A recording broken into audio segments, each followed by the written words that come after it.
किसी शहर के रेलवे स्टेशन पर एक भिखारी रहता था। पुराने फटे कपड़े, बिखरे बाल और झुकी हुई आंखें। हर रोज आने जाने वाली ट्रेनों में वह यात्रियों से भीख मांगता था। यह एक दिन जब वह स्टेशन के एक डिब्बे में भीख मांग रहा था, उसे एक लंबा सूट बूट पहना हुआ व्यक्ति दिखा। भिखारी के मन में उम्मीद जागी। यह आदमी अमीर लगता है, शायद अच्छा पैसा देगा। साहब, कुछ दे दीजिए, बहुत भूखा हूँ।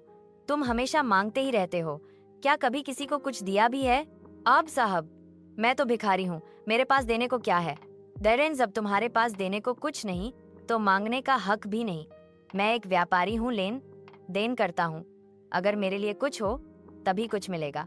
इतना कहकर वह लंबा आदमी ट्रेन में बैठकर चला गया। लेकिन उसकी बात भिखारी के दिल में उतर गई। उसने सोचना शुरू किया, क्या मैं सच में हमेशा सिर्फ मांगता ही हूँ? यह वह 2 दिन तक परेशान रहा। फिर एक सुबह स्टेशन के पास कुछ फूल खिले देखे। उसके मन में एक विचार आया, क्यों ना मैं भीख के बदले इन फूलों को दूं? या भिखारी जब भी कोई सिक्का पाता उसके बदले एक छोटा सा फूल दे देता। लोग मुस्कुराते और रोज उससे भीख लेने वालों की संख्या बढ़ती गई। आज फूल जल्दी खत्म हो गए, लगता है आज मेरी कमाई भी बढ़ी है। कुछ महीनों बाद उसी ट्रेन में फिर वही लंबा व्यक्ति दिखाई दिया। आज साहब, आज आपके लिए कुछ है, ये फूल बदले में भीख दीजिए।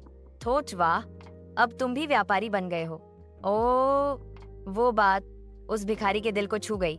उसकी आंखों में चमक आ गई।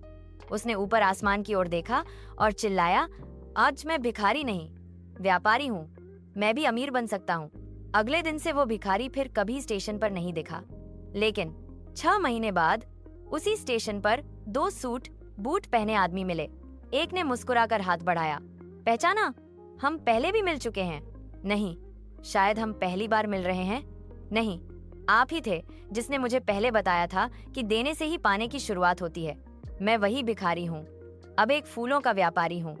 अब वो भिखारी नहीं, एक सफल व्यापारी था। उसने अपनी सोच को बदला और किस्मत खुद बदल गई। ए दोस्तों, अगर आप अपनी सोच बदल लें तो आपकी दुनिया बदल सकती है। छोटा सोचने वाला हमेशा छोटा ही रहता है। बड़ा बनने के लिए बड़ी सोच रखो और पहले देना सीखो। यही था भिखारी से व्यापारी बनने की कहानी, जो हमें बताती है सफलता हमारे दिमाग और दृष्टिकोण में छिपी होती है।